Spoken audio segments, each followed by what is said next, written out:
Hello everyone, little story আর একটি নতুন ব্লগে তোমাদের সকলকে স্বাগত জানাই। আজকে আমরা তিনজন আবার বেরিয়ে পড়েছিলাম, কিন্তু কোথায় যাচ্ছি এক্ষুনি জানাবো না। শুধু আমাকেই নিবি, তুই নেই নাকি স্ক্রিনে আছি কোথায় এলো না, রোদটা নেই তো যেন বিচ্ছিরি দেখতে লাগছে। ভালো। বাড়ির সামনে একটু হাঁটতে না হাঁটতেই পেয়ে গেলাম একদম কাছ থেকেই টোটো, আর টোটোয় উঠে পড়ে শুরু করে দিলাম আমাদের পাগলামি। তোমরা তো জানোই আমার দিদি যেরকম পাগল, ও শুরু করে দিল ওর পাগলামি, আর ও যেন আজকে একটু বেশি এনার্জেটিক হয়ে গিয়েছিল।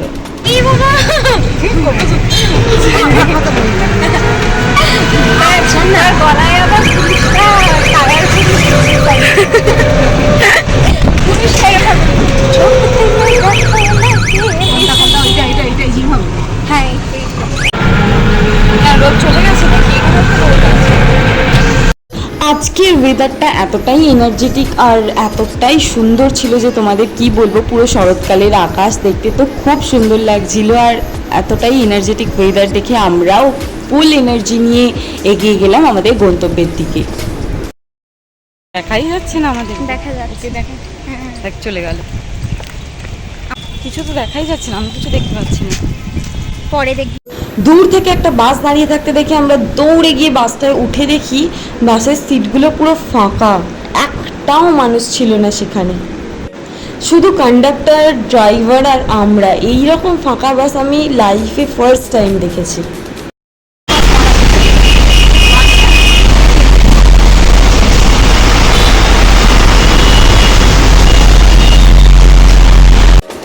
ওয়েদারটা এনজয় করতে করতে আমরা তো পৌঁছে গেলাম আমাদের ডেস্টিনেশনে। বাস থেকে নেমে মেট্রো করলাম, মেট্রো করে পৌঁছে গেলাম আমাদের কলেজে। হ্যাঁ, আজকে আমরা একটু কলেজে যাচ্ছিলাম, আমাদের একটু দরকার ছিল পুরনো কিছু ডকুমেন্টস আনতে, তো সেইগুলোই আনতে আমরা চলে গেলাম কলেজে। আর আমি কলেজের ভেতরে বিশেষ কিছু ভিডিও করতে পারিনি, কারণ এত লোকজনের মধ্যে সত্যিই ভিডিও করতে আমার এখনও অবধি একটু সংকোচন বোধই হয়। তাই কলেজের মধ্যে একটুই ক্লিপিংস নিতে পেরেছিলাম, যতটুকু দেখাতে পেরেছি তোমাদের। তারপরে খুব বৃষ্টি হচ্ছিল বলে আমরা তিনজনে একটা শেডের তলায় দাঁড়িয়েছিলাম। তারপরে বেরিয়ে আমরা চলে গেলাম একটা পিয়ারা কাকুর কাছে পিয়ারা কিনতে। এই পিয়ারা কাকুর কাছে একটা ইনসিডেন্টের কথা তোমাদের বলি। আমাদের পাশে একটা কাকু এসেছিল 3টে পিয়ারা কিনতে, আর এই কাকুটা যিনি পিয়ারা বিক্রি করছিলেন উনি 2টো পিয়ারা ওনাকে কেটে দিয়ে আর একটা নিজের বালতির পাশে লুকিয়ে রেখে দিয়েছিলেন, যেটা আমার দেখতে পেয়ে ওকে ধরিয়ে দেয়। তারপরে আমরা টুকটাক কিছু খাবার কিনে নিলাম বাড়িতে এসে খাওয়ার জন্য। আমরা কিনেছিলাম 2টো স্প্রিং রোল আর একটা চিকেন ইন্টারনেট। এই তোর ড্রেসের কালারটা আর প্যাকেটের কালারটা সেম। বাদাম পাটালি আছে গো?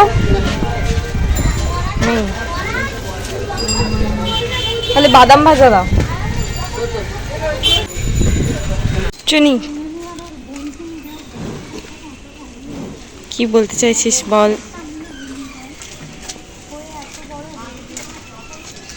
দাম হাতে অনেক বোতল আছে। চুনি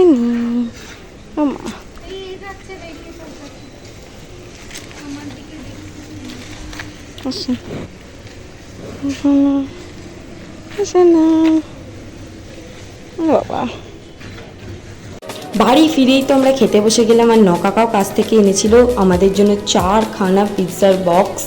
আর আজকের ব্লগটা এখানেই শেষ করছি। তোমাদের সাথে দেখা হবে আবার এই রকমই একটা পরের ব্লগে। আজকের মতো টাটা, বাই বাই। আর আমাদের ব্লগ তোমাদের ভালো লাগলে আমাদের চ্যানেলটা অবশ্যই সাবস্ক্রাইব করে দিও, আর আমাদের ব্লগটা লাইক অ্যান্ড কমেন্ট আর শেয়ারও করে দিও।